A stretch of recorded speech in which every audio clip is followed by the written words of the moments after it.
definirían su obra artística? ¿Qué palabras usarían para describirla y cómo trabajan el soporte técnico con sus obras? ¿Ya estoy yo? Ya.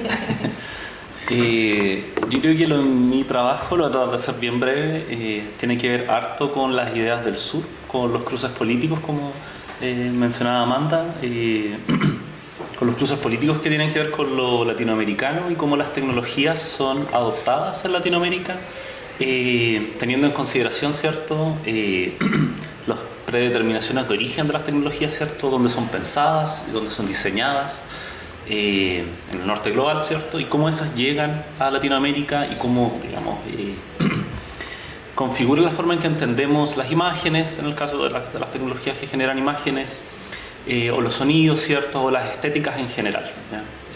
Creo que mi trabajo está marcado por eso, en cruce con elementos territoriales relacionados al sur, como de forma geográfica, pero también de forma como política, ¿cierto? El sur como idea política. Yo creo que por ahí va más o menos mi trabajo. En cuanto a técnicas, yo trabajo harto con imagen proyectada, en proyecciones, ¿cierto? En videomapping, trabajo con láser, trabajo con modelado 3D y con arte generativo. Una mezcla, en realidad todos mis trabajos son como una especie de mix de técnicas así que mezclan un poquitito de tecnologías de la visualidad. ¿Continúo? Bueno, como mencionabas, yo vengo de la arquitectura, entonces mi primera como acercamiento en lo artístico viene desde el espacio, desde una cierta fascinación por cómo va configurando acciones, pensamiento y también cómo habitamos en comunidad el espacio, cultura, ¿cierto? Entonces creo que de ahí surgen la mayoría de las preguntas que han atravesado mis obras. Entonces me acerco mucho también a lo que hablaba Cristóbal, como de tener una obra muy situada, quizás como muy pensando desde acá. Además yo también soy del sur, soy de Valdivia, que es una situación distinta, digamos, estar en región que en la metrópolis chilena, Santiago, pero no deja de ser interesante. Entonces, bueno, desde la arquitectura, fascinación por el espacio, intentar como analizar estas dinámicas espaciales, pero no solo como con los cuerpos de personas, nosotros habitantes, sino que también con todo como en relación, ¿cierto? Objetos, materialidades, formas, un poco por ahí. Y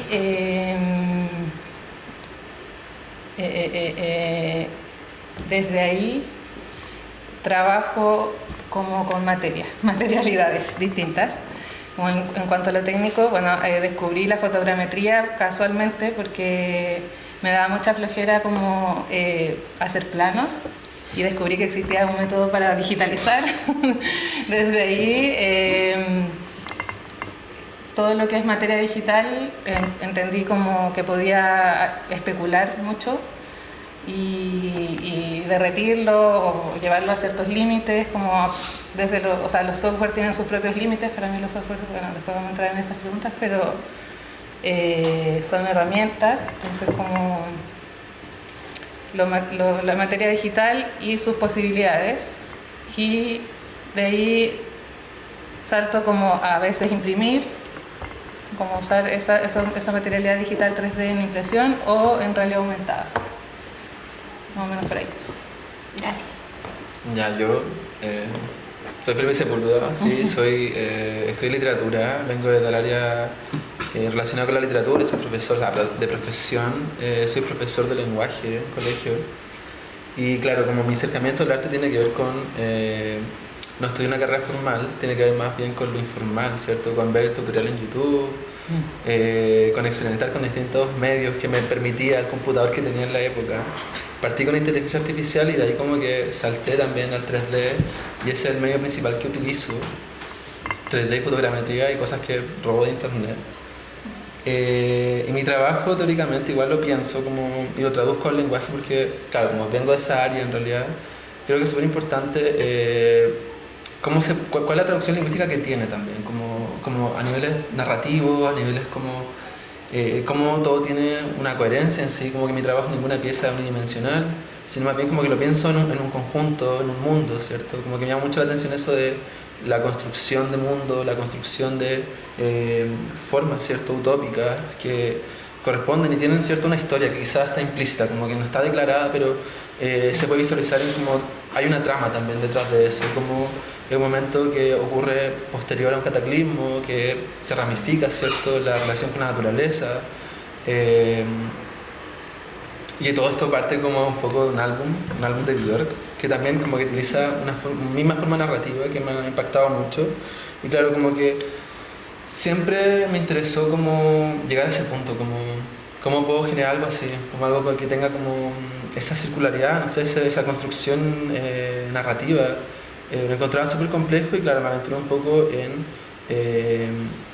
establecer una obra que se proyectara también a partir de ciertas temáticas relacionadas con, no sé, con el cambio climático, aunque no especialmente en eso, como que tiene que ver también con mi percepción y mi lectura también de la realidad y cómo a través de la realidad puedo canalizar también y construir un pequeño espacio mío también, un pequeño espacio seguro que no es tangible, sino más bien que solo vive como en un nicho en internet, ¿sí? Como en un lugar muy personal en internet.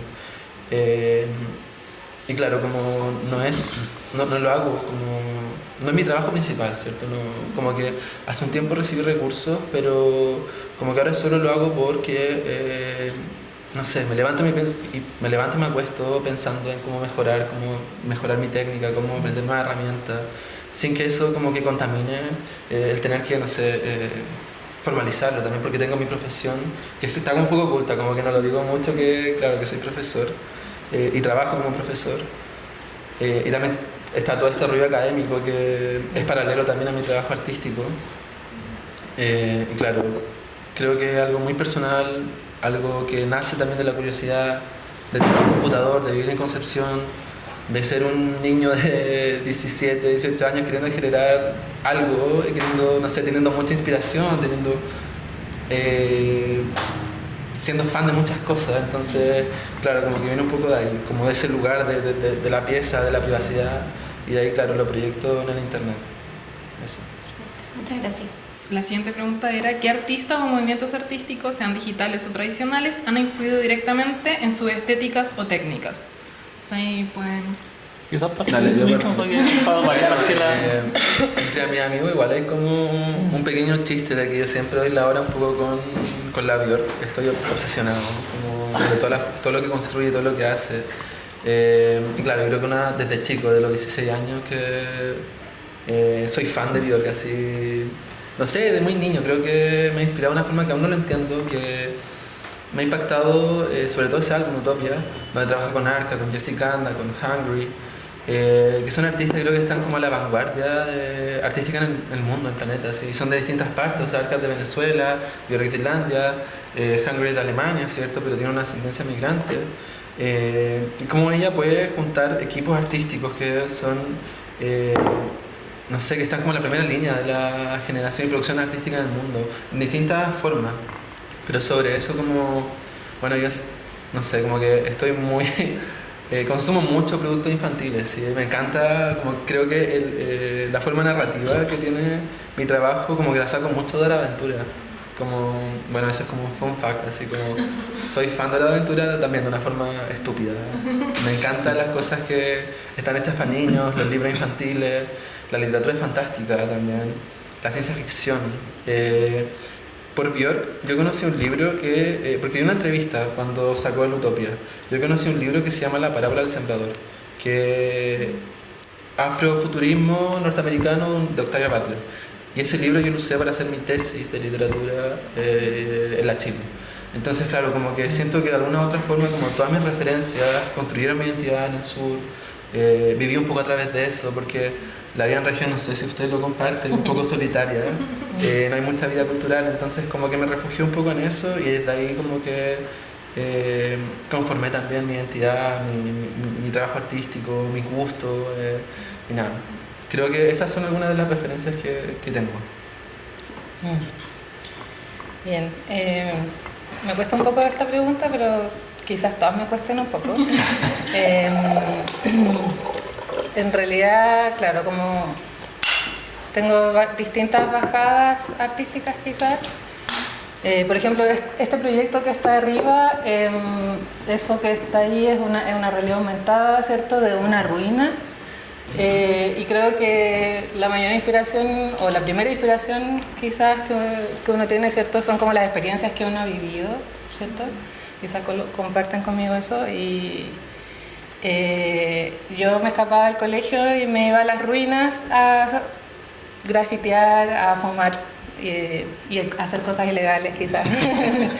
Entonces uno habitaba mucho como la fuga, el punto de fuga en esos lugares, y como parte de esa investigación un poco que es más grande, porque digitalicé ruinas en Lota, en Corral, Valdivia, y esa parte de realidad aumentada son como unos extractos, como herramientas grandes, pero más pequeñas que la ruina entera, que yo después como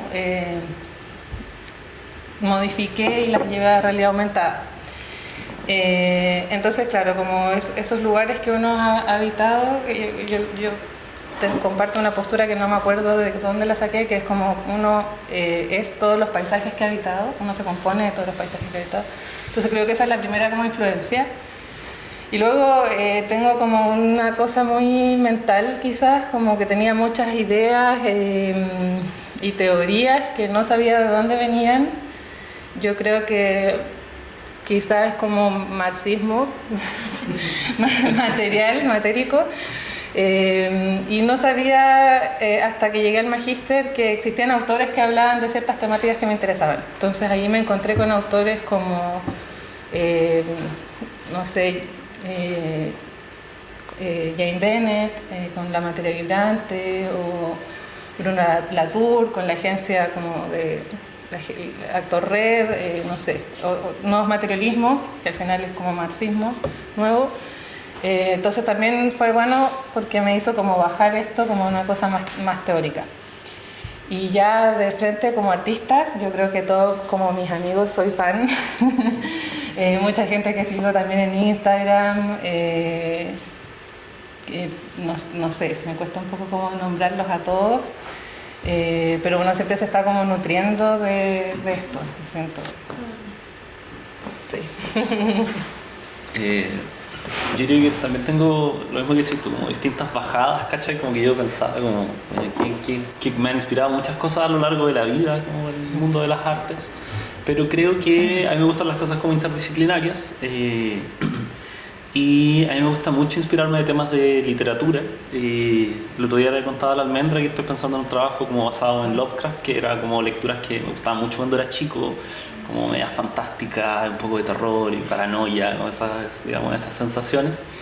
Pero yo creo que algunos autores que me han gustado y que yo creo que inspiran la poética a la que yo quiero llegar, que yo no creo que esté ahí, pero que hacia donde me gustaría encaminarme, son José Donoso, y como todo este rollo de lo queer y como lo retorcido dentro de un ambiente como polifónico, ¿cierto? Bueno, Felipe, tú cacharás más, ¿cachai? Como en El obsceno pájaro de la noche, sí, o en Casa de Campo, ¿cachai? Como estas cosas que están como que tú vas leyendo el libro y de repente hay confusión en tu cabeza porque no sabes quién está hablando, ¿cachai? Cómo se van mezclando los cuerpos en eso, o en Casa de Campo también pasan esas cosas. O también Carlos Droguet, que también escritor que tiene un poquitito como esa narrativa, ¿cierto? Desbordante. Me gustan esas cosas y me encantaría como que mis obras fueran así. Y creo que yo como que inconscientemente las llevo un poquitito hacia esa poética, porque creo que es imposible poner la experiencia de la literatura en una imagen, que es como mi trabajo. Pero que tomo un poquitito como de esa referencia. Y por el lado más plástico, a mí me gusta mucho la fotografía y me gusta mucho también el cine. Entonces, cuando era más chico y estaba como entendiendo el mundo de las artes, me gustaba mucho Werner Herzog, me acuerdo, como la relación que Werner Herzog tiene con la naturaleza, ¿cierto? Una relación aromántica, ¿cierto? Como no romantizada, como la naturaleza es un caos violento y hay que amarla y quererla tal como es. Pero también sí, algunos como referentes más plásticos, yo creo que me gusta mucho un fotógrafo de España que se llama Fossi Vegue, que también trabaja temas como disidentes en relación a texturas como pixeladas, ruido digital. Me gusta mucho Momo Kabe, también una fotógrafa japonesa. Y hay un chico argentino también que quería mencionar que se llama Juan Manuel Lara, que él también tiene un proyecto de fotografía donde toma esta foto de Jesucristo que hizo Robert Mapplethorpe, fotógrafo, digamos, histórico del mundo gay, y la pone como en contexto inteligencia artificial. Entonces hace como un diálogo, ¿cierto?, de fotografías, como una especie de que no sé si son fotografías o elementos generados por inteligencia artificial, como con estéticas del tiempo pasado. Es bien interesante. Si uno trabaja con... O sea, es una materialidad para mí, una materialidad más, como trabajar lo digital, ya sea con inteligencia artificial, con cualquier tipo de... ¿Y por qué escoges la digitalidad? Porque yo me siento objeto de los objetos también, como fui escogida para trabajar en la digitalidad, no sé qué tanto lo escogí yo, se me ha ido dando, ¿se entiende? Como entre condiciones de vida, de viajar mucho, de lo que estudié, que como que siento que igual caí ahí más que como ir escogiendo tanto, o sea, hay cosas que uno va escogiendo, ¿cierto? Pero también me lo he preguntado, como ¿por qué hago esto y no otra cosa? Y a veces pienso que a veces uno está siendo agenciado también por el mundo, no solo como que la voluntad de uno hacer las cosas. Y dentro de esa línea, claro, pienso en los software que, por ejemplo, utilizo, los tomo tal... escultor agarra un cincel y que tiene sus propias características, sus propios límites y dentro de esas posibilidades me puedo mover, no puedo inventar algo que no me deje el software. A lo más puedo como conversar entre software, pero cada uno va a tener sus propios límites, ¿entiendes? Como lo mismo que, no sé, un ceramista que agarra y tiene como distintas técnicas y a veces tira la cerámica al fuego antes, que eso lo descubrí hace poco, no sabía que se podía, o la saca antes y le tira materiales, no sé, uno va como experimentando con esta materia. Así que, claro, los temas pueden como llevarse quizás a otras materialidades, pero va a salir para mí otra cosa. Sí, que a mí igual me pasa eso como de lo que tú decías, como de la digitalidad es práctica, en el sentido de que no requieres tanto como, digamos, puedes viajar como y estar desarrollando elementos digitales. Y a mí me pasó eso, yo estuve viajando un tiempo mientras desarrollaba como mis primeros proyectos de arte. También fue como un momento en el que yo conocí como todo este rollo, como, o sea, empecé a preguntarme por la identidad latinoamericana, así qué es lo que configura lo latinoamericano, viajé por algunos países y ahí necesitaba como herramientas para crear como cositas de arte. Y lo digital fue algo que me fue dando como esas herramientas, ¿cachai? Como tenía un celular súper viejo, pero tenía como una aplicación para hacer monos 3D, ¿cachai? Como modelos 3D así súper burdos, pero con esas cosas como que... ¿Cómo? ¿Qué hack? Sí, una cosa así, muy, no sé. Y yo creo que para mí me pasa que no sabría responder si es el medio o es la finalidad, pero creo que eso lo va a ver cada artista, pero sí creo que tiene que ver un poquitito con lo material en el sentido de que primero, las digitalidades son materiales igual, ¿ya? Están ancladas en elementos materiales, tienen existencias que tienen, ¿cierto? Es como ese chiste, en verdad la nube solo es otro computador, porque en verdad las cosas que están en la nube en verdad están alojadas materialmente en otro computador en otro lugar del mundo, simplemente. Entonces sí tiene algo material. Y además yo creo que lo digital permite a personas que no tienen acceso a ciertas materialidades, ¿cierto? Como a ciertas condiciones materiales, a acceder a poder realizar trabajos artísticos en igualdad de condiciones con otros artistas que están con otra, o un poquitito más en igualdad de condiciones que otros artistas, ¿cierto? Entonces veo eso, ¿cachai? Veo artistas como que... Conozco artistas en Concepción que están haciendo cosas geniales, ¿cachai? Con equipos muy básicos, basados principalmente porque pueden hacerlo en digital, ¿cachai? Y no así en otras técnicas que requieres como condiciones materiales para hacer, no sé, una escultura en, no sé, acero, no sé, como que necesitas otras cosas, ¿cachai? Entonces yo creo que por ahí va mi reflexión. Gracias. Yo creo que igual es, a ver, creo que como la ponencia de la mañana, creo que es un fin en sí mismo, pero también un medio. Como que un fin en el sentido que se puede entender también en Internet y la digitalidad como un espacio, como un espacio muy contradictorio, muy paradójico, donde quizás no es tangible, pero tiene efectos tangibles, efectos materiales, impacta sobre la realidad.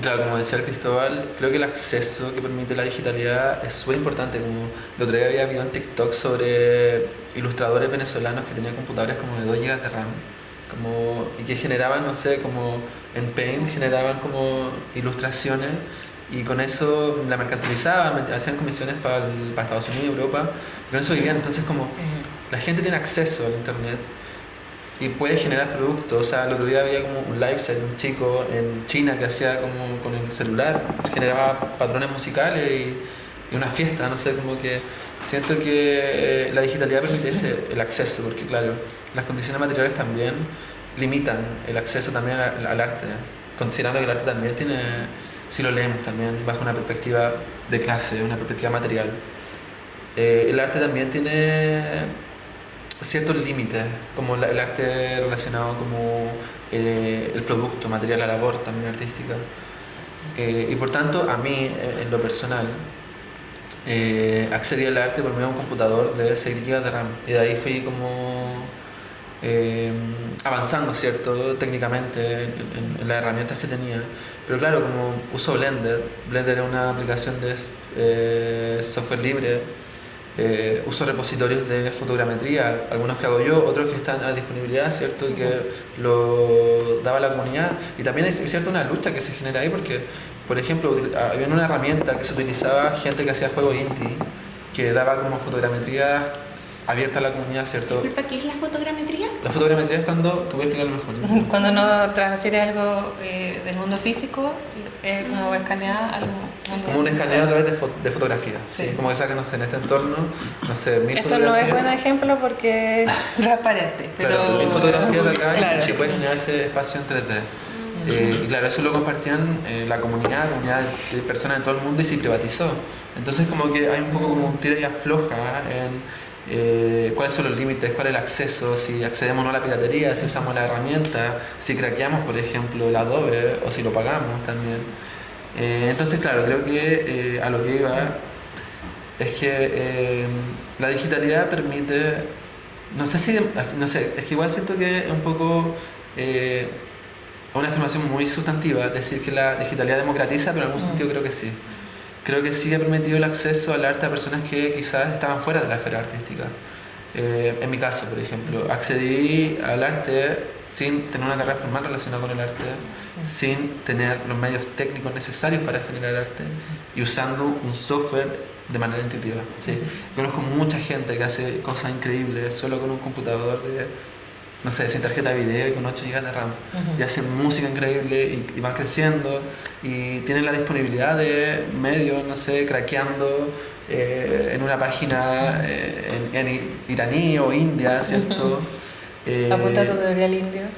Sí, pues entonces como que siento que es súper interesante esas divergencias que ocurren también, pero también reconociendo esos límites, ¿sí? Y la responsabilidad de utilizar la tecnología porque, bueno, existe la inteligencia artificial.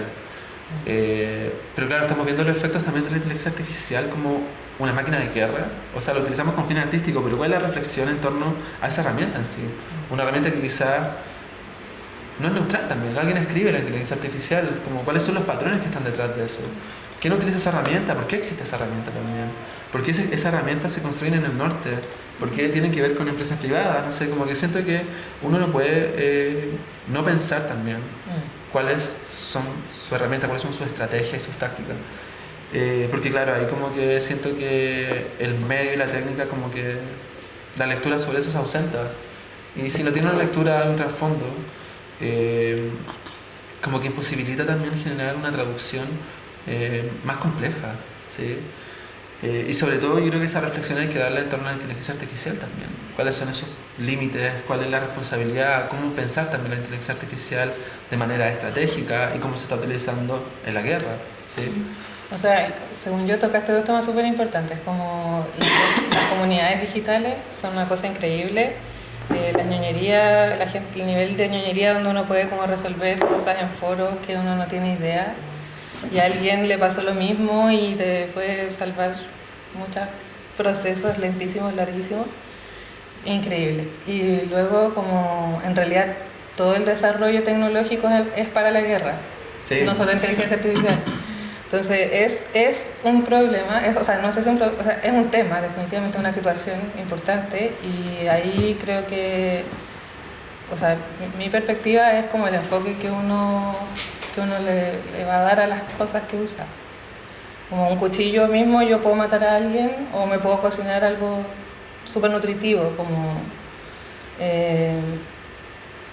herramienta, digo. claro, y haciendo como con lo que dice la almendra, es como el efecto también que tiene la literatura, ¿cierto?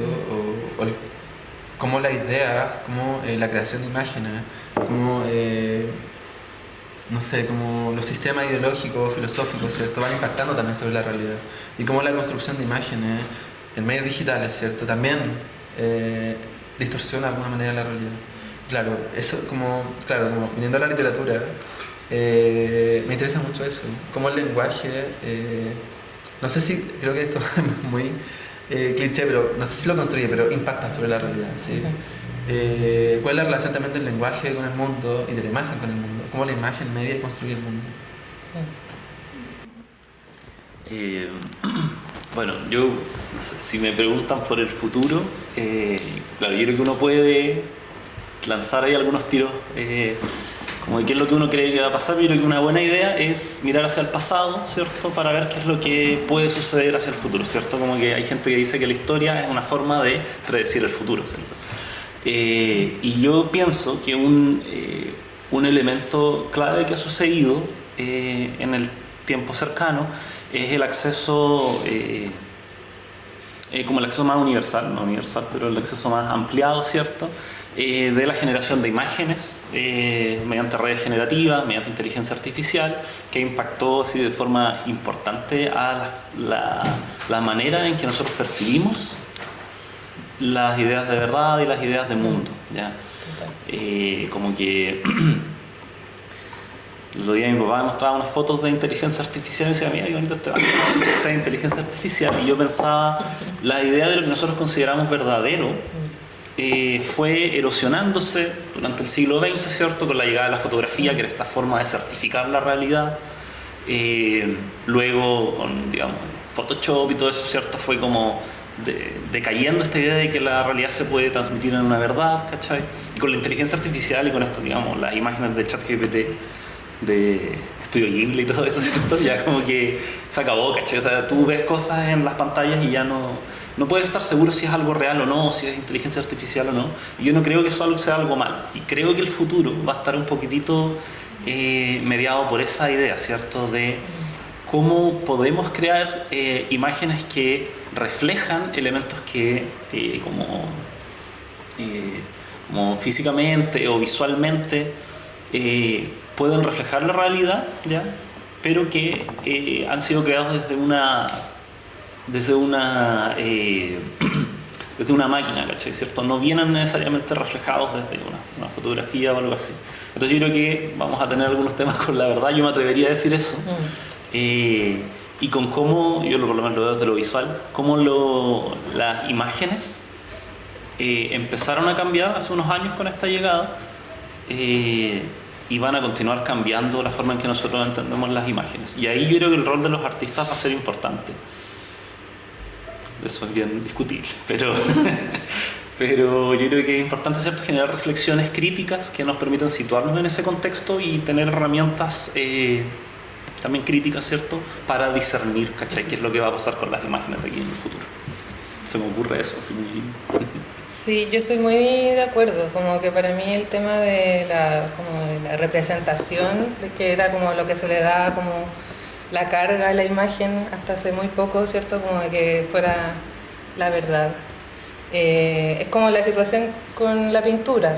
Como Claro. que antes la pintura era la que retrataba la verdad y luego llegó la fotografía y sufrió una crisis y dijeron como no, la pintura... Pero en realidad solo le dio libertad a la pintura, como que la pintura pudo llevarse a otro extremo, probar más, no sé. Y también estoy de acuerdo en que en realidad, claro, como que la idea ahora sería más que tratar de llegar las imágenes a una verdad, mostrar o quizás atreverse, ¿cierto? Como a mostrar mundos como internos, personales, colectivos. No me cae muy bien Nick Land, pero me gusta un concepto que tiene que se llama hiperstición, donde él dice que una hiperstición vendría a ser cuando una superstición se materializa.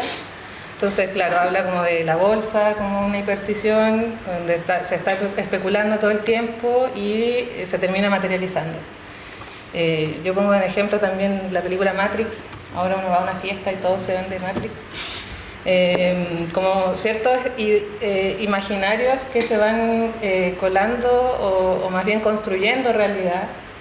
Y creo que, claro, como que la misión de artista vendría a ser como qué narrativas queremos construir, en el fondo, como con qué nos queremos quedar, qué queremos potenciar y cómo ir como instaurando dentro del imaginario colectivo a partir de las imágenes que vayamos creando. Creo que eso... Sí, bueno, desde el área disciplinaria de la que yo vengo, el futuro no se puede calcular a través de las ciencias, como que la ciencia, el acercamiento que puede tener el futuro, la ciencia exacta, es limitado. Claro, como lo que hace la literatura y el arte permite, ¿cierto?, especular respecto a, no sé, llevar las contradicciones del presente hacia un estadio mucho más grotesco, mucho más exagerado. Y claro, como cuáles son las imaginaciones que se producen también a partir de eso, cómo la literatura, cómo el arte acerca también a ciertas visiones del futuro. No sé, con autoras como Ursula K. Le Guin, Octavia Butler, que de alguna manera predicen también lo que está ocurriendo. No sé, como que Octavia Butler en los 90 escribió este libro, La palabra del sembrador, que uno de los elementos, ¿cierto?, de la novela era que iba a haber un presidente fascista que su lema iba a ser Make America Great Again. Y claro, como que actualmente está ocurriendo eso, entonces esa novela tiene un poco de, no sé si un mensaje predictor, pero sí como que se antepone a lo que está pasando actualmente. Bueno, eso es lo que hace la literatura. Y sobre las relaciones también con la construcción de verdad, bueno, entender también, yo siento, al menos de lo que he aprendido, es que la verdad no preexiste. La verdad también es un elemento ideológico, un elemento que se construye a partir de ciertos significantes y dispositivos. Por ejemplo, yo tengo una investigación sobre los documentos coloniales y cómo los documentos coloniales performaban también la realidad, cómo la realidad existía mediante la escritura, cómo mediante si algo ocurría es porque estaba escrito y si no ocurría, o sea, si no se escribía no ocurría, no existía. Sobre todo los diarios de Colón, las cartas colombinas de Pedro Valdivia, por ejemplo, cómo esos documentos, la escritura de eso performan la realidad. Y a lo que quiero llegar con esto es como la realidad en estos momentos está distorsionada. Lo que estamos viendo por realidad quizás es el acceso que tenemos a las pantallas.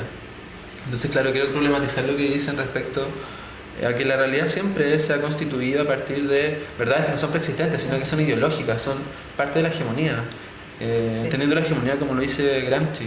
Entonces, ¿cuál va a ser el rol de eso? Es que, no sé, creo que hay que disputar esas formas de construcción de realidad. Creo que en el futuro va a ser a partir de la imagen. En algún momento en el siglo XV en adelante hasta el siglo XIX fue la escritura.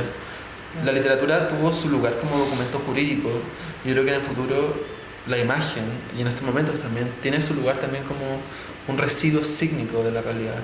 En tanto va a performar, va a distorsionar y construir realidad, ¿sí? Volviendo a la pregunta, ¿cuál era exactamente? Si es que la estoy respondiendo o no. La pregunta era, ¿de qué manera creen que evolucionará el arte digital y qué implicará dicha evolución para los colectivos humanos? Ya, creo que va a llegar un momento en que no vamos a reconocer si las imágenes hechas por inteligencia artificial van a ser reales. Me gusta pensar como en Wall-E, cuando están las personas como caminando con pantallas. Me gusta lo que dice Donna Haraway respecto a esto, porque dice, importa qué mundos mundializan mundo, importa qué historias cuentan historias. Entonces creo que el rol tiene que ser en torno a cómo se forjan esas narrativas, cómo se construyen esas otras posibilidades de mundo. Batallando también con esas verdades preexistentes. Y claro, que hay como toda una forma filosófica que existe ahí, que viene de la construcción. Pero creo que es importante eso, como qué mundos mundializan mundos, como cómo se va a disputar esos espacios también en el futuro, quizás. Y bueno, un predictor del futuro creo que es la especulación que entrega el arte y la literatura. Bueno, nos queda una pregunta, la pregunta que teníamos pensada ya la contestaron de alguna manera, que era ¿qué tipo de imágenes creen que traerá el futuro y cómo imaginan su consistencia, textura, carne? Pero entonces la voy a modificar un poco. Y les quiero preguntar qué tipo de código ustedes creen que va a configurar las subjetividades del futuro. Entonces, si pensamos que en los tiempos primitivos eran las imágenes efectivamente las que configuraban las subjetividades humanas e instauraban cierto tipo de conciencia mágica, luego la escritura, como tú bien mencionabas, instaura cierto tipo de conciencia lineal e histórica, luego quizás las imágenes en movimiento, el cine, instaura también un cierto tipo de subjetividad. ¿Qué creen ustedes que va a ser el código que va a mediar la realidad entre los humanos y su contexto? Sabes que yo justo mientras hablabas tú, Felipe, estaba pensando en esa metáfora, no sé si metáfora, pero esta idea, ¿cierto?, que la toma Flusser de que existió la imagen, luego la escritura y luego la imagen nuevamente. Yo lo encuentro interesante, no sé si será tan precisa, pero sí creo que sirve para ilustrar cómo la imagen ha tomado mucha preponderancia y cómo, esta es mi perspectiva de la pregunta, cómo yo creo que los dispositivos que median la imagen han tomado más preponderancia que la imagen misma, ¿ya? Entonces, si teníamos la pintura, ¿cierto?, como decía Almendra, que representaba una verdad, ¿cierto?, o una realidad, que por supuesto es una construcción, y luego la fotografía era la representación de esa realidad. Actualmente son los dispositivos los que van a estar mediando las formas en que nosotros entendemos la imagen, las formas en que nosotros entendemos como la realidad. O sea, ya lo están haciendo, pero creo que eso va a ir increciendo. Yo lo imagino como una especie de filtro, ¿cierto?, que tenemos. Ya tenemos los filtros culturales que son los que nos permiten, o sea, los que median las formas en que entendemos la realidad, ¿cierto? Como, yo percibo este computador no directamente, ¿cierto? Es un gran tema en la estética, ¿cierto? No directamente, sino que hay una mediación, ¿cierto? Cultural, social, antropológica, lo que tú quieras, pero que los medios tecnológicos, ¿cierto?, los medios técnicos han estado, digamos, introduciéndose en esa mediación. Nosotros vivimos nuestras emociones muchas veces a través del celular. Ayer lo hablábamos en una clase, ¿cierto?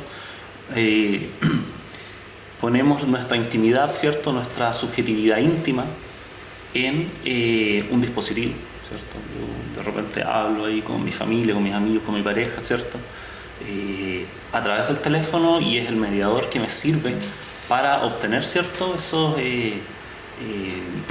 elementos humanos, ¿ya?, a través de una tecnología. Entonces yo diría muy así alocadamente que ese rol de lo técnico va a ir tomando otros sectores, otras áreas, otras dimensiones del ser humano, ya sea desde los cyborgs, ¿cierto? Hace poco estuvo Neil Harbisson acá en Santiago y pensaba también en eso, ¿cierto? Cómo su percepción del color está mediada por un dispositivo, y creo que es importante para eso ver desde dónde vienen esos dispositivos, como decía el Felipe, ¿cierto? Ver que son construcciones de cómo nosotros entendemos la realidad, la verdad, ¿cierto? Y tener perspectivas respecto de dónde vienen para que cuando estén presentes tengamos posibilidades de hackearlos, ¿cierto? De encontrarles una vuelta, ¿cierto? De poder poner también nuestras intenciones situadas en esos dispositivos. Gracias. Dale, no. No, estaba evidente. No, es que ya olvidé la pregunta. ¿Cuál crees que va a ser el tipo de código que va a estar, claro, que va a mediar la realidad y que va a configurar las subjetividades del futuro? Claro, sí. Yo creo que Es que como que me quedé pensando en esto de nuevo de la imagen, de la literatura, pero como que ahora siento que uno ya tiene como cruces todo el tiempo, en realidad, más bien como medio difícil hablar de una cosa. Hay como una acumulación de código. Sin la otra, claro, como que, bueno, y probablemente siempre lo ha sido, ¿no? Como que esto le ha dado más jerarquía a una sobre otra, pero pienso que hay un sinfín de artistas sonoros, por ejemplo, o no sé, bueno, el cine ya lo hacía también, como mezclar audio y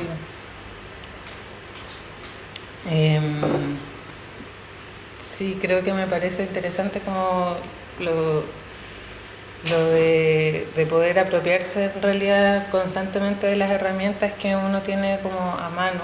Eso me parece medio urgente, porque siempre es cada vez más difícil. Digo, ya no puedo instalar un juego y hackearlo en una tablet, solo en un computador. No, o sea, como no pagar por el juego, como cuando éramos chicos. Entonces me preocupa un poco porque también en otros medios de producción la estandarización es como una cosa que se viene como cada vez más heavy. Sale 1000 veces más barato hacer cosas en China y mandarlas a hacer y pedirlas que... Entonces, en términos como de apropiación de la tecnología, pienso, me preocupa que no se deje de hacer desde los distintos lugares y territorios como que venimos, aunque no sea lo más funcional o lo más lógico o productivo. Creo que ahí está como la resistencia un poco. Pero sí, alguien me decía como no, la batalla está perdida, en realidad todos los niños cada vez están con la pantalla aquí, no saben hacer nada. Sin los dispositivos como estos muy cyborg, ¿cierto? Que cada vez como nosotros mismos tenemos como un hoyito para tener el celular. Y no está malo, como, o sea, tampoco soy como tecnologizada, digo, pero sí, como siempre, ojalá tener en vista que podemos como apropiarnos lo más posible de eso y agarrarlo de nuestras perspectivas y nosotros también poder como entregar también nuestras propias narrativas, ¿cierto? Mi última investigación, pregunta, obra, también tenía que ver como con esto, como, porque hablaba, ¿cierto?, que todos los espacios nos configuran. Y luego me preguntaba, bueno, entonces cómo me configura y a la vez cómo yo habito los territorios digitales, que tienen una interfaz súper definida, como un scroll infinito o abrir ciertas pestañas, como los prompts también, como que va delimitando como la interacción con el internet, que parece ser un lugar infinito, pero en realidad está súper limitado todo el tiempo por estas interfaces. Pero todavía puedo programar, como todavía puedo seguir, no sé, teniendo un blog donde voy subiendo código, no sé, y me encuentro con gente que todavía lo hace. No sé, pienso que por ahí puede existir siempre un espacio de fuga como las penas donde uno se iba a tomar. Bueno, yo lo pienso también un poco como, no sé, como la perspectiva distópica, pero al mismo tiempo como la distopía contiene en sí a la utopía, como ese impulso utópico. Pienso como en lo que dice Dijo Berardi sobre cómo el capitalismo actual hay una producción semiótica que está invadiendo la esfera identitaria, subjetiva. Entonces creo que, claro, el día de mañana como que se puede visualizar un futuro distópico también, y quizás actualmente, cómo la inteligencia artificial puede penetrar la vida cotidiana, puede construir y mandatar la realidad, cómo se puede utilizar también la inteligencia artificial como una máquina de control y vigilancia que es como el panóptico perfecto que ha creado o puede crear también el capitalismo actual. En esta fase un poco de transición hacia una economía financiera, hacia una economía de datos. Entonces, claro, creo que el futuro se puede visualizar a partir de una exageración eminentemente distópica, pero volviendo también a cómo trabajé ese texto de ciencia ficción en mi tesis, dentro de lo distópico yace en sí dialécticamente lo utópico. O sea, existe en lo distópico por antítesis lo utópico, ¿sí? Como que ninguno, de hecho, como que ningún impulso utópico es puro en sí, como que se tiene que ir reconfigurando, tiene que ir respondiendo constantemente a las eventualidades que ocurren. O sea, es un proceso que no acaba, una dialéctica que es infinita. Y eso es lo que postulaba también, como en el texto había un espacio eminentemente distópico y se catalizaba a través de un impulso utópico. Y nuevamente volvía a este espacio distópico y se volvía a catalizar por un impulso utópico. Entonces, claro, siento que el futuro se ve, o yo al menos yo lo veo un poco, con un pesimismo, pero también con un optimismo militante. ¿Sí? Eso es también lo que dice Dior cuando hace Utopia, como no estoy a favor como de ver la catástrofe como lo último, sino como una posibilidad también de reconstrucción, de cómo generar ese exilio hacia el cielo, ese exilio también hacia otras formas. Entonces, la imagen creada por inteligencia artificial y el algoritmo va a invadir nuestra vida, pero también soy optimista en creer que van a haber formas en las cuales se va a generar resistencia a eso. Cómo eso también nos puede liberar quizás del trabajo y la producción de valor, no sé, cómo podemos, cómo la tecnología nos va a ayudar a las tareas domésticas, quizás. Eso no lo veo tan terrible, o sea, porque que laven los platos por mí, no sé. Pero claro, ahí está toda la otra parte más compleja y eso creo que es una discusión que hay que dar ahora. Tanto en las distintas disciplinas, la educación tiene que cuestionarlo, la academia, la ingeniería, la arquitectura, ¿no es cierto? Entonces, estamos en fase, creo, estamos en una transición hacia eso y no hay que ser ni profundamente esperanzado ni desesperanzado. Hay que mediar entre la depresión y la euforia, siempre en un punto medio entre ambas. Aparte de una situación muy humana, ¿cierto? Como la de estarse poniendo límites y luego romperlos, como... No sé, la otra vez leía eso de la catástrofe. Nosotros siempre estamos pensando que viene la última catástrofe, la última crisis, ¿cachai? Pero en verdad estamos manteniéndonos siempre en un estado de crisis constante, ¿cachai? Y siempre tenemos esta idea de que se va a acabar el mundo así como en 2 años, 3 años, ¿cachai? Y en verdad eso igual creo que es una posición un poquitito cómoda de parte de nosotros, en el sentido de que deberíamos pensar cómo realmente generar un cambio sin esperar que haya un evento catastrófico que vaya a cambiarlo, ¿ya?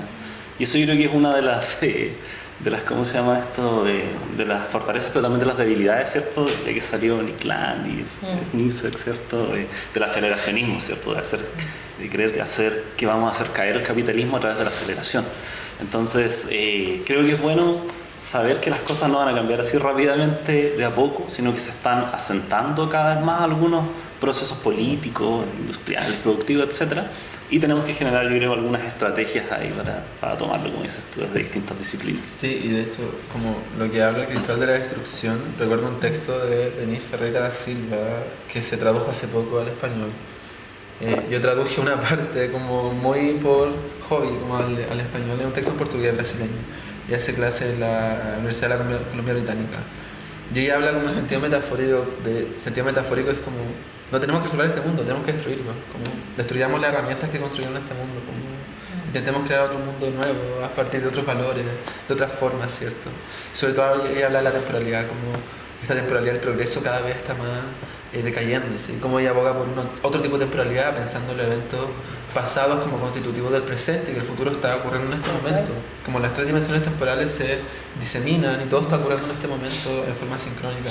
Entonces, claro, como lo que decían antes, como estos valores de verdad, como sobre todo con la temporalidad, como eso no es preexistente, eso es una construcción cultural de la modernidad, de un sistema ideológico kantiano. Entonces, ella aboga por la construcción y la destrucción de este mundo, en sentido metafórico, no que hay que tirar bombas atómicas a todas partes, porque claro, hacen esta distinción entre este ente biológico que es el planeta, que eso va a estar ahí siempre.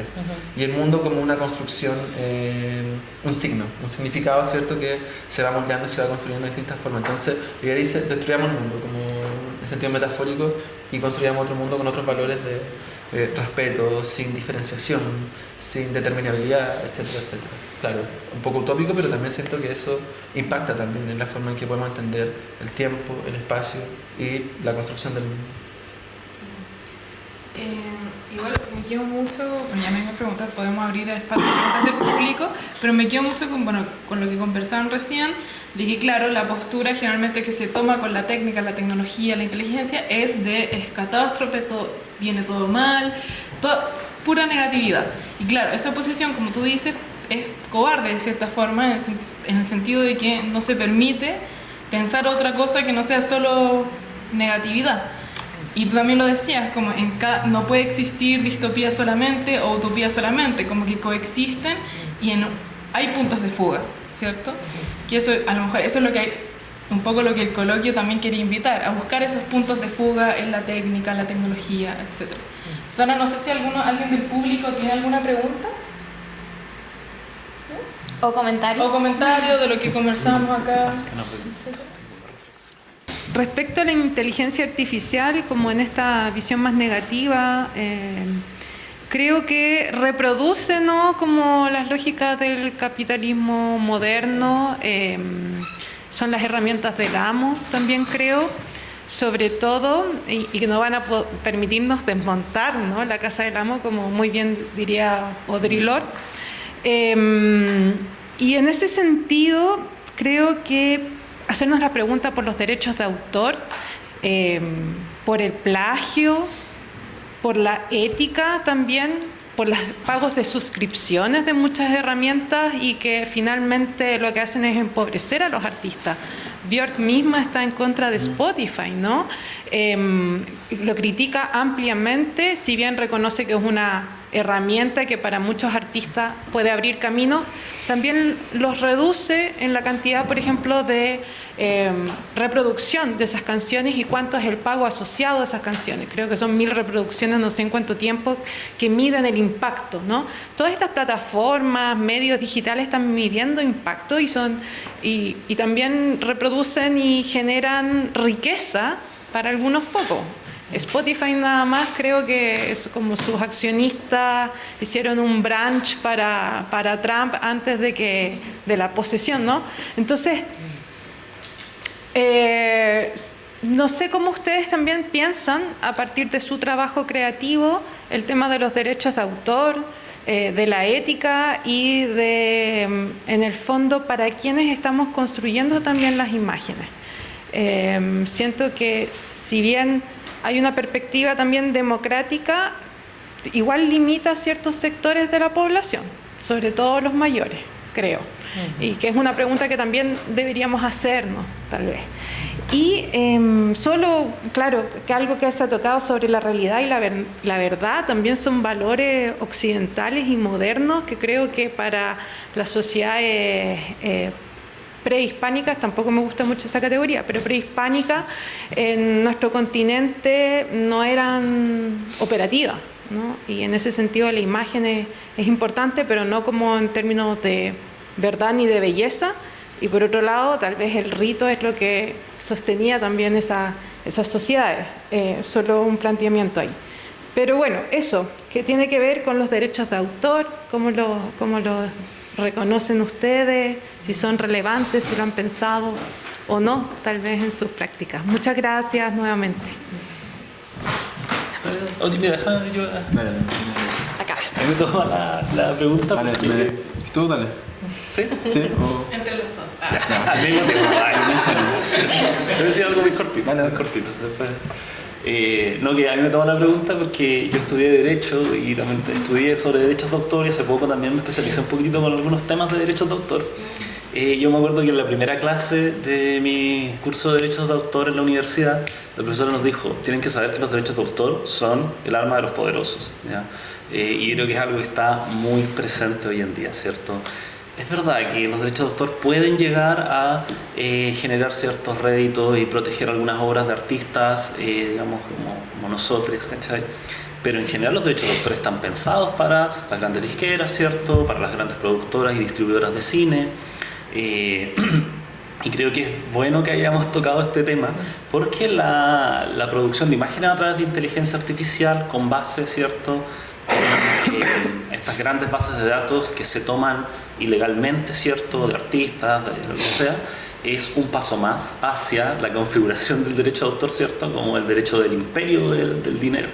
Entonces, yo creo que hay algunas herramientas que pueden servir para pelear, para disputar en esas áreas legales, jurídicas. Pero también creo que tenemos que ser conscientes de que efectivamente la inteligencia artificial está tomando cosas que... O sea, no es la inteligencia artificial, perdón. Son las corporaciones, ¿cierto?, que toman imágenes sin que uno pueda saber desde dónde las toman, ¿cierto? Y eso sin duda vulnera derechos de autores de personas y no tenemos una infraestructura jurídica que permita hacerlo ni aquí en Chile, ni en Estados Unidos, ni en ningún país del mundo. Ni existen herramientas legales, mecanismos legales que permitan abrir, ¿cierto?, los mecanismos de las empresas como OpenAI, ¿cierto?, y inspeccionar desde dónde están tomando esos contenidos. Entonces ahí también hay un tema importante para los congresos del mundo. Cómo abrimos esa pequeña caja negra de cómo funcionan los derechos de autor en la actualidad. Vale. Bueno, yo en la mañana tuve una exposición sobre también la colonización del internet y creo que es súper importante que se entienda también por derecho de autor. O sea, la privatización hoy día de los materiales estéticos pasa por las plataformas de streaming que recopilan datos, que limitan el uso, ¿cierto?, a cierto aparato estético, ¿cierto?, y de producción estética, no sé, como producción de arte. Pensándolo en Spotify, no sé, ahora como uno paga una suscripción al Amazon Prime y sale una publicidad.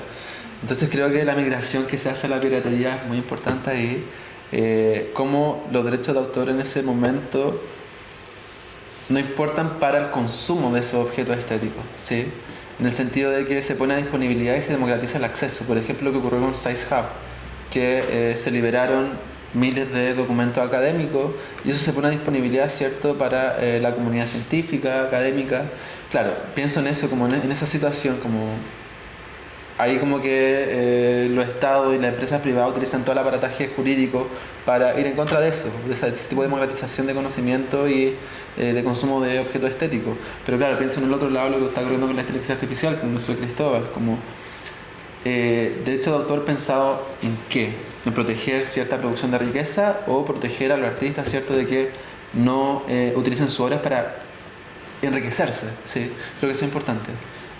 La protección de artistas, por ejemplo, que están generando productos, que están batallando también legalmente contra empresas que toman sus trabajos, pero también pienso en lo otro, como el acceso que permite la piratería también a comunidades, la articulación también de redes de personas, de comunidades digitales que se generan en torno a la piratería, siento que es súper interesante, sobre todo cuando hablamos de academia, de herramientas digitales, no sé, de películas como Pirate Bay también. Bueno, yo soy un gran conocedor de la piratería de internet y claro, siento que por ese lado es muy importante cómo permite el acceso, ¿sí? Yo accedí a ciertos recursos a partir de la piratería, pero también el otro, como la parte en cómo mi trabajo se protege legalmente contra su uso en inteligencia artificial, ¿cierto? Y que no pueda ser plagiado y haber tomado, no sé, mi trabajo que me cuesta, no sé, 2 meses hacer una pieza. Por ejemplo, esa me costó como, no está allá, pero me costó como 3 meses animarla. Y claro que puede ser deformado, distorsionado por una inteligencia artificial. Claro, una discusión que hay que dar. No sé si lo bien, como que siento que como que me fui un poco por... Y el contexto, igual lo que decís tú, o sea, nosotros como artistas latinoamericanos, de repente es imposible pagar un software para plantear y hay que piratearlo. Y en las universidades están los software piratas y no habría conocimiento si no tenemos... De hecho, no sé si han visto lo que ha pasado de que ahora cada vez están más caras las suscripciones a plataformas de streaming y la gente está migrando hacia la piratería de nuevo, ¿sí? Sí, o sea, quiero ir un poco más atrás de nuevo. Me acordaba de cuando hablaba de la destrucción del mundo, de Sergio Rojas, que decía todos querían ser parte del fin, porque en el fondo todos quieren vivir el apocalipsis o el acabo del mundo y nadie se quiere ser uno más dentro del mundo, del planeta, de la vida.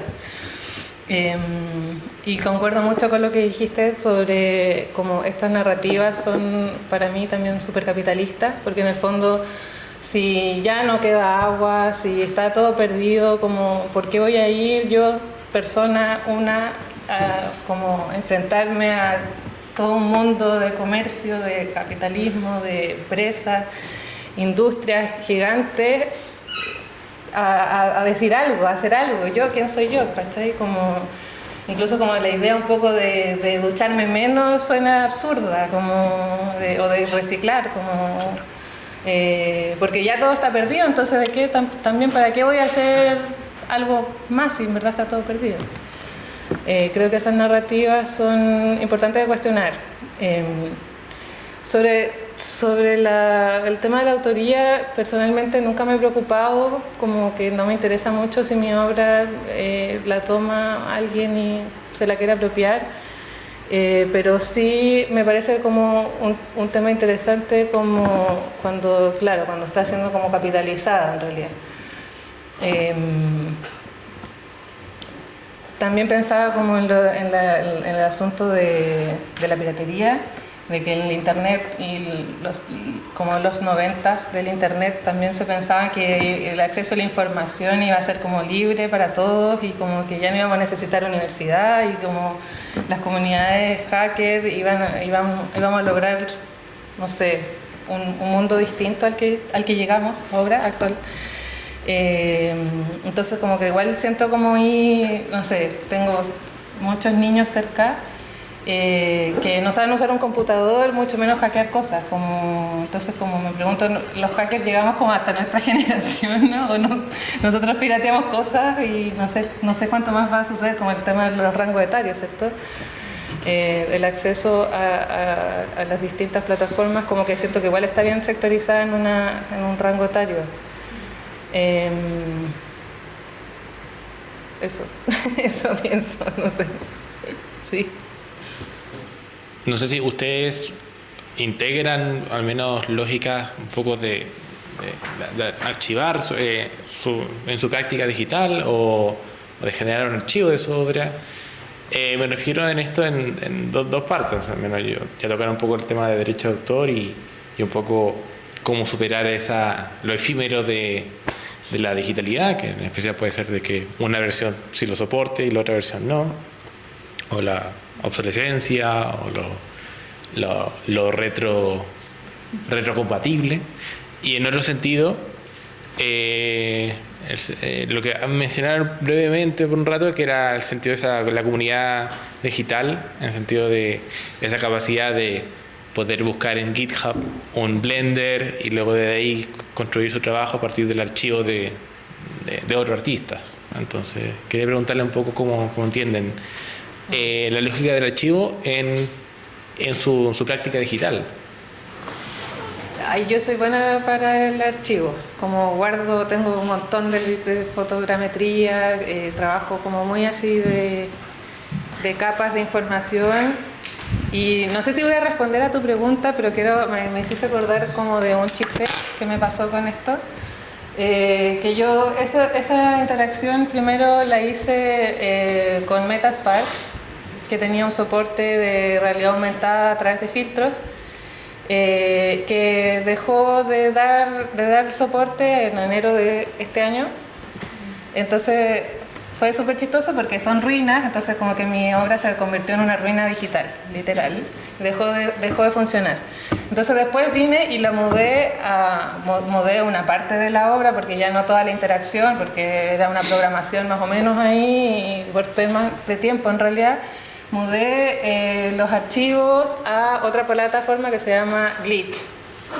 Que Glitch da un soporte como para tener repositorio y subir la programación, y también me da como una pestaña para poder visualizar, y yo podía llevar eso a un QR que anda por ahí, y tú abrías el QR y abrías directo la interacción.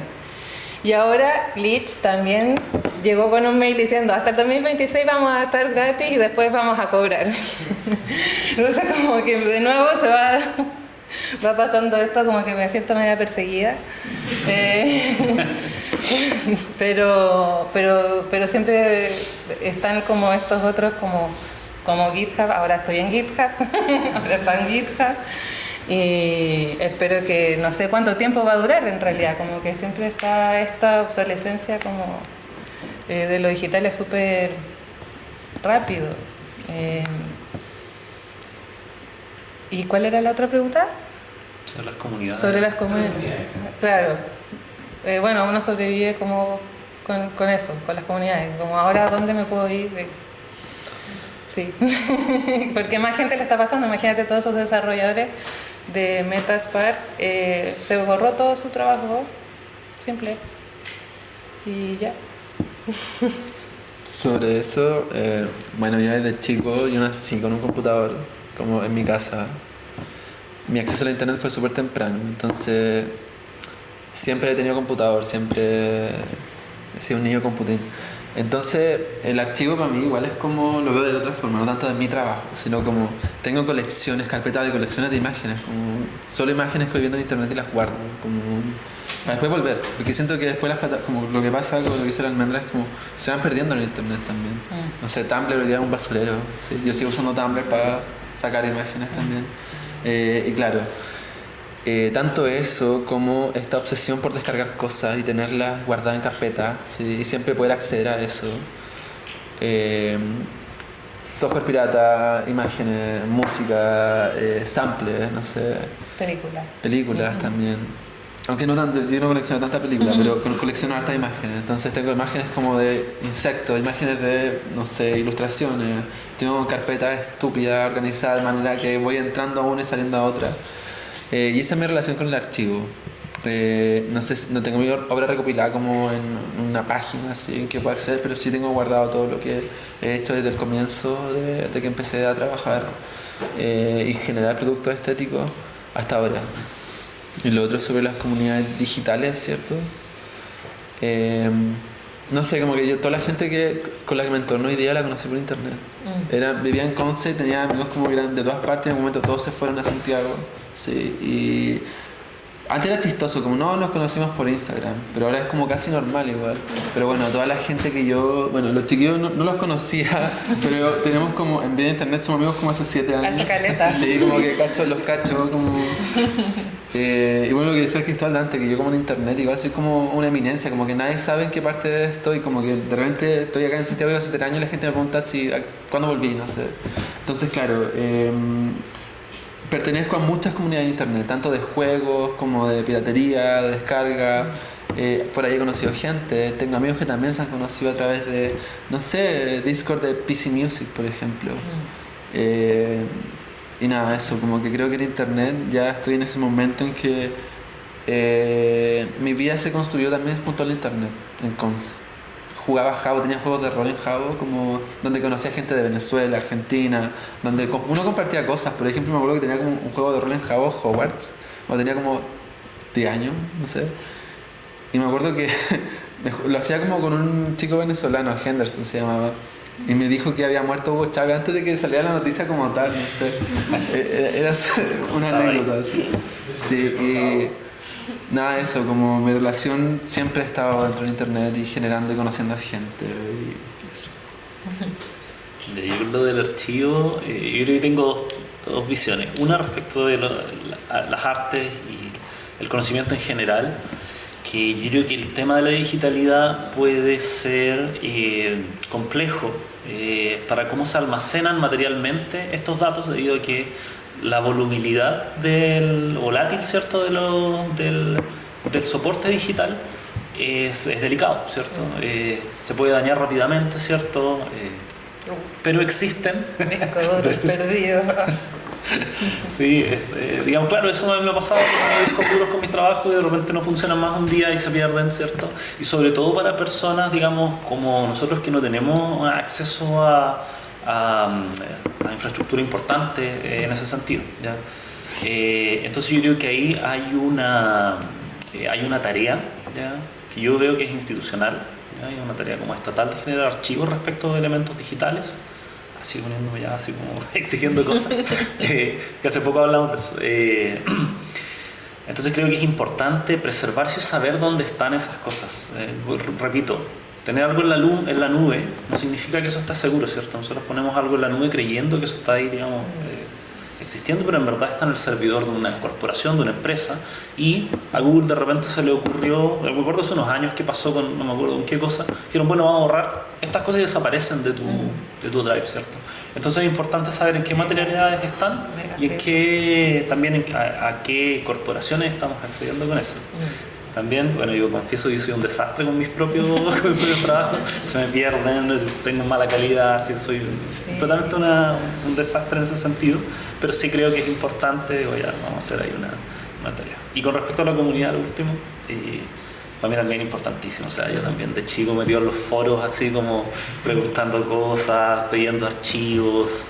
Yo gran parte de mi trabajo en láser lo empecé porque yo empecé a hablar con gente en foros del software que yo trabajo, que se llama Touch Designer, y había un chico de Holanda que había estado desarrollando su patch, digamos, su prototipo en Python de cómo integrar láser en Touch Designer, y en ese tiempo no existía en el software. Yo por eso pude acceder a trabajar en ello. Y él así, simplemente toma, llévatelo, ¿cachai? Y veamos qué cosas funcionan, qué cosas no. Y ha sido una constante a lo largo de mi vida, desde la piratería de películas que me permitieron acceder a conocimiento, de los videojuegos, de todo. Entonces, y sí. en programas porque además siempre hay muchos programas que no son los más famosos, pero uno puede incluso como acceder a los desarrolladores, como los desarrolladores te pueden contestar un mail, te pueden contestar así como en un foro y decir como, ¿sabes qué? Sí, en verdad esta parte no está tan bien desarrollada o podríamos agregar esto, y lo incorporan. Mismo Touch Designer, que es un poco más grande que otros como software más pequeños, entonces claro, como súper... Hay una conversación ahí de la comunidad que está activa y que yo creo que ha ido decayendo en algunos lugares, pero que se mantiene, ¿cierto? Hay un diálogo, un ir y venir. O sea, yo en la mañana ponía, por ejemplo, el caso de un Censored Library en Minecraft, que es una comunidad de personas que en Minecraft hicieron un servidor desclasificando documentos que eran ilegales en ciertos países, de periodistas, de escritores, y estaban en disponibilidad para toda la gente que accediera a ese servidor en Minecraft. Sí, es como mi niño rata, activista político, no sé. No sé, creo que, bueno, yo vengo de Java. O sea, ustedes saben que Anonymous como que partió en Java, como gente metida en foros que se fue, como que crashó el servidor de Java. Eso. Bueno, muchas gracias a los participantes de esta entrevista. Les diremos después qué haremos con este registro, esperemos que salga pronto. Y agradecer a todos de nuevo, a todas las personas que participaron, que hicieron posible este coloquio. Como coordinadores estamos muy felices del resultado y esperamos que las conversaciones que surgieron aquí sigan, continúen, crezcan, que nos encontremos en otras instancias, no solo académicas, sino sociales, conversar. Esa es la idea. No sé si... ¿Tú tienes una palabra final? No, quiero agradecerles también a ustedes, fue un gusto tenerlos acá, es un honor. Sí, muchas Fue gracias. muy buena la conversación, muchas gracias. Y gracias a todos los que están aquí presentes. Un aplauso. Un gusto compartir con ustedes. Sí, muy bacán, muy bacán. Muy buena. Muy entretenido todo. Muy